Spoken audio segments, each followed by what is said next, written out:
Welcome to Thriver TV, the place to break free from narcissistic abuse with quantum tools and understandings. There's an old expression that is really quite insulting about narcissists, and that is, if their lips are moving, that they're lying. It's a horrible saying. But it's so sad that after being in the presence of a narcissist, no matter how much you want to believe that what they're telling you is the truth, you don't know what you actually can believe or what not to believe.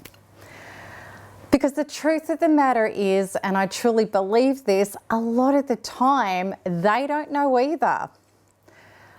Why do narcissists lie, and why do they struggle to tell the truth? Why do they often lie even when there's no apparent reason for them to lie? Lying destroys relationships, and so many of us hate being lied to.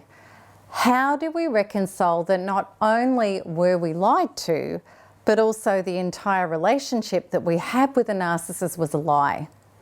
How do we heal and recover from that?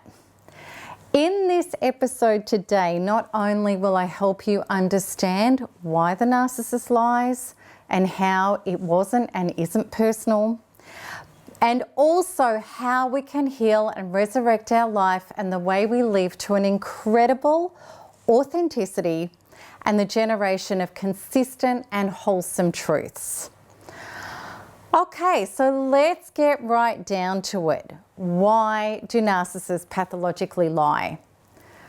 Of course, we may think it's to manipulate and twist and turn people and abuse them, to deceive and purposefully confuse others and hurt them. Yes, this definitely happens as a byproduct, but it is not the reason why narcissists lie. So let's get straight to the core of this. Narcissists pathologically lie because they are a fictitious character. They are a false self. They are not real as in the sense of what we know is real. The narcissist is living in their own little mirage, constructing life in a way that they would like it to be, that at times bears no resemblance to reality. Of course, they've got to exist in reality as well, yet the lines get really blurred. What is fact and what is fiction overlaps. And to spice up a fact, the narcissist will insert fiction. They believe it grants more attention. A narcissist doesn't recognize that authenticity is actually devastatingly sexy because they aren't authentic. So to say a narcissist will embellish something is an understatement. They will flat out lie and exaggerate to get narcissistic supply. And because they've already created this fantasy in their mind, they fully believe it's true. The size of the fish caught, the car accident that nearly happened, the person who made a pass at them supposedly. The list is endless. And the crazy thing is, the lie can be said in front of other people who were actually present to see the event. And the narcissist is totally oblivious to them knowing it's a lie, because in the narcissist's mind, which is forever creating him or herself as the star in a fictitious satire, it was a part of the new script and therefore true.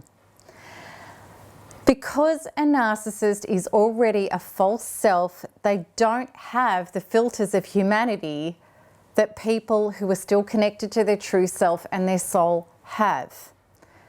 In the manic pursuit of narcissistic supply to feed the huge egoic demands of a terribly insecure inner identity, to try to prevent it being triggered into narcissistic injury, which is a terrible blow to the narcissist's ego when things don't go their way, narcissists lie. Absolutely. A good way to try to rig the game of life to continually appease their ego is to change the rules, which means lie when it suits. The means and how that a narcissist will lie are so varied that you could fill an encyclopedia with them. And it's not too strong a statement to say a narcissist will lie about anything if they think it will ease the trauma of being confronted with being vulnerable, accountable, or to drop the false self and defenses and come face to face with the terrifying inner demons always threatening to eat them alive. And they will lie to bring in more A-grade narcissistic supply, the drug needed to self-medicate to keep their significance levels high enough as the buffer against their inner traumas. One of the fastest ways to experience a narcissist's lies is to try to make them accountable for wrongdoing. They will make up excuses, create allies and fabrications to support their version of things and their lack of accountability. They will twist and turn facts and blame shift and downright lie with false accusations against others. A narcissist going from defensiveness to attack mode is capable of delivering the most outrageous, damning and damaging lies to destroy your credibility or get you in trouble or even locked up by authorities without one fibre of moral conscience. Because you threatened or failed to appease the false self, the egoic house of cards precariously reliant on narcissistic supply. And as far as he or she is concerned, you deserve it. And with all the awful things narcissists do, they see this as a means to an end and necessary action in order to emotionally survive. One of the biggest lies the narcissist executes is projection, whereby the narcissist accuses you of everything they do. And this is a really bizarre process that occurs as a result of the narcissist's self-divorce of their inner being and then the assigning of a false self, which has taken them over to be in its place. The narcissist can take no genuine ownership of themselves and therefore the parts of themselves which are the furthest away from true self, the most loathsome, disconnected and disordered, are projected onto another person who the narcissist then tries to destroy. It's all unconscious. But what the narcissist is really doing is trying to destroy the horribly wounded, horrifically acting out parts of themselves. The narcissist, when accusing you of being adulterous, a gold digger, untrustworthy, unscrupulous and unloving, truly believes it is you and not them. Their brain pathways are on such a hardwired splitting from themselves, their true self, and being real, that this is the truth to them. Now let's bring this all back to ourselves, because this is always about bringing the power back to ourselves. That's what true recovery and thriving is about. Most of us hate being lied to. It hurts us, invalidates us, and it rips our souls to pieces. It feels like such a degrading way to live, to be lied to. The deepest trauma we experience regarding the narcissist is the lie of not ever being really loved and being duped into falling in love with somebody who was not even a real person. And of course, until we heal, what that equals within our own fractured inner being is this: my life is a lie. I must be unlovable. I can't find real love and I may never be loved. And the trauma is so great when we realise this, that we may feel like a child curled up in fetal position, wondering what our life is really about. First of all, I want you to know you are lovable and you can experience a life of truth, of love. But to do so, we need to do exactly what the narcissist will not do, and that is take full ownership that we are the generative source of our own experience. And that goes for all of us, no matter what level of trauma and disgusting things have happened to us, and from which people, and even regardless of what age this started happening to us. As children, we were powerless. As adults, we're not. We can turn it all around. We can heal this. We can start living a true life with true people, and we can heal from all of the lies and the treachery in our past But we never will if we keep holding other people responsible for our life. Because if we do, they're never going to fix it for us. Only we can. The following is the truth about narcissists. Their lying and their false self-destruction is not personal. I know it deeply feels it, but it's not. Hurt people hurt people. And hurt people use other people narcissistically in ways that they do because they're self-absorbed, because it's all about their own primal survival. And I'm not saying that what they did is okay, it isn't, but I'm putting it into this perspective. Everyone is doing their own version of life in accordance with the level of consciousness of their inner being. Narcissists don't have an inner being. It was killed off. And at the helm instead, they have a parasitical takeover entity, the terribly insecure front, the run-amok ego. There literally is no consciousness to love, respect, and generate wholesomeness. The consciousness of this cancerous, toxic entity that has taken over the narcissist only extends to getting narcissistic supply. So lying is as necessary for that as it would be for any imposter who is not welcome trying to fit in undetected. So that is a narcissist, and unless they meet, go to and love and heal and revive their inner being back to health and shift out the trauma and the ego, there is not going to be a shift to integrity. It's not going to happen. So as always, the solution to all of this, us being lied to and the trauma we've experienced of living a lie with these people, the healing and solution always only lies where our power is, within ourselves. So what do? We look at these two things, how we've been living as a false self. And please know, in no way am I insinuating that you're a liar. In fact, most people who get with narcissists have really amazing integrity and they hate lying. That's not what I'm referring to. I'm going to explain more in a minute. And number two, how much we hate a lack of integrity and lying, and we feel deeply in opposition to it. Okay, so let's peel it back, starting with number one. How have we been a false self? What constitutes a false self, which both narcissists and codependents can suffer from? What is that? This is what I believe it is. It's a person who's not whole yet, a person who's not integrated at an inner being level. A false self is someone who is self-divorced and self-abandoning, who can feel anxious and depressed and be prone to self-medicating and running away from their troubled emotions instead of going towards, and often making poor choices when feeling emotional pain. Choices such as addictions, unhealthy relationships, terrible self-talk, etc.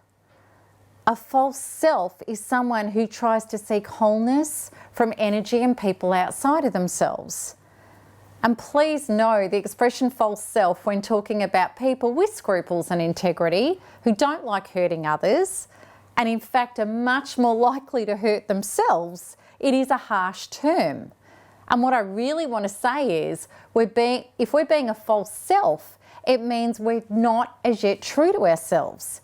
We don't have a truly loving, connected relationships with ourselves. And we may even be deeply overcompensating for that anxiety and that depression and those feelings of emptiness inside with a mask that we wear in the world to hide what our true inner relationship with ourselves really is. Essentially, we're living a lie because what is going on inside and outside doesn't match. And interestingly, the results we have in our life are deeply matching what is going on inside, regardless of the mirage we try to present on the outside. I hope this is making sense to you.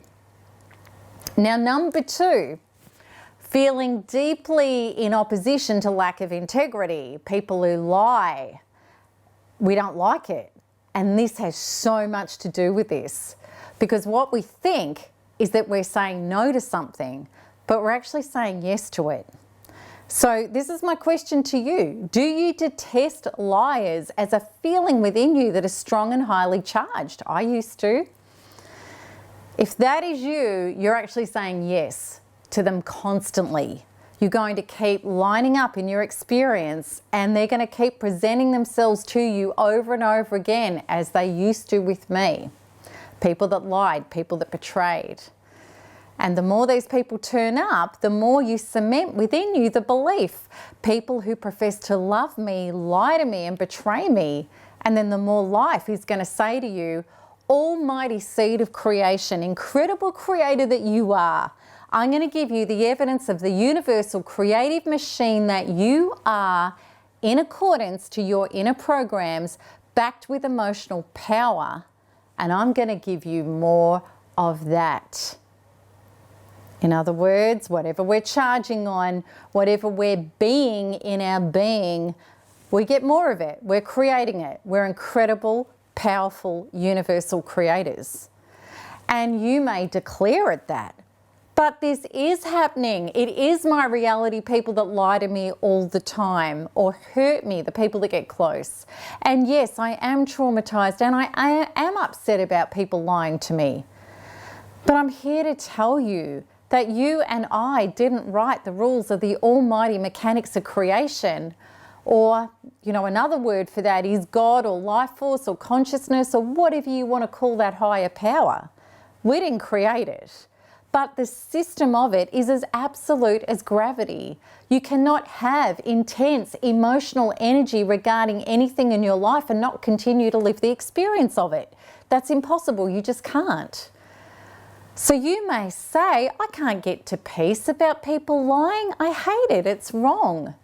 And my answer to that, the only solution is release all of the trauma and the judgment within you that is accumulated from lies and betrayals. And then you simply will have no charge about liars anymore. Then what's going to happen is you'll have one come into close proximity and you'll see it.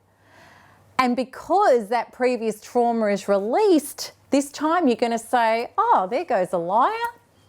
And you hopefully will be conscious enough to say, wow, I just had no charge on that. Gosh, that's different from how I used to be. There's no pain on that at all.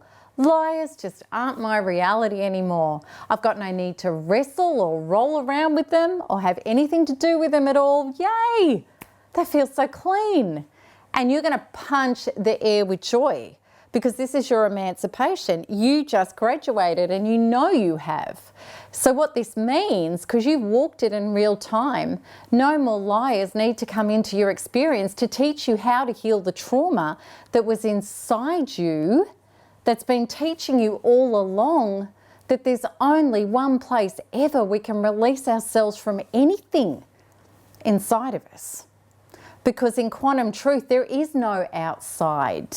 Everything is a hologram relating to our consciousness. We're creating the whole thing.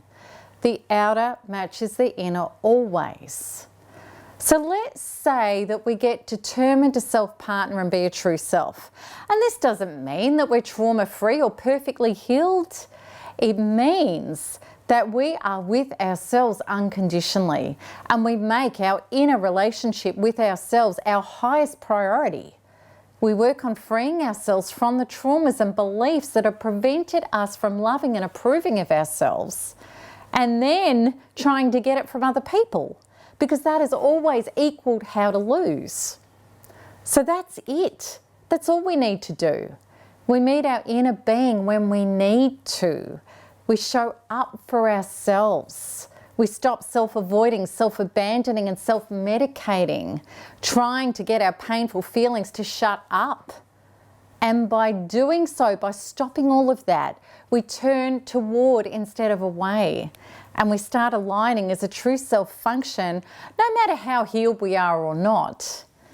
And that raising of our consciousness, which only happens through self-partnering, moves us out of the orbit with false selves, and we start existing on a completely different frequency, one where we're healing, integrating, and moving into wholeness. Because we now love and accept ourselves, we start showing up in our outer world as ourselves. So the inner starts matching the outer. We're no longer scared of people not loving and accepting us and putting on a front trying to be what we think we have to be for them to love us. We're happy to be ourselves regardless of what other people are or aren't doing, or what they do or don't think. And the incredible irony is we start getting accepted and loved by more healthy people than we could have ever imagined everywhere.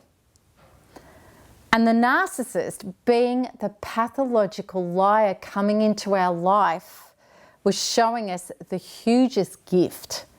I'm not being authentic to myself. I'm not yet whole. I'm not yet integrated. And I'm not yet living in freedom and power without a mask. And I'm not truthfully aware yet and taking responsibility for the powerful generative source that I really am. So the greatest lie turns us towards the greatest truth, the gift of our true self, and how to heal and become it and start releasing into the life that was the only true one for us to live. So I hope that that resonates with you. And I would love you to come over to the blog to have a conversation about this at blog.melanietoniaevans.com, and I look forward to answering your comments and your questions there. So until the next video, we know what to do. Keep smiling, keep healing, keep thriving, because there is nothing else to do. That's it from me. Lots of love. Bye-bye.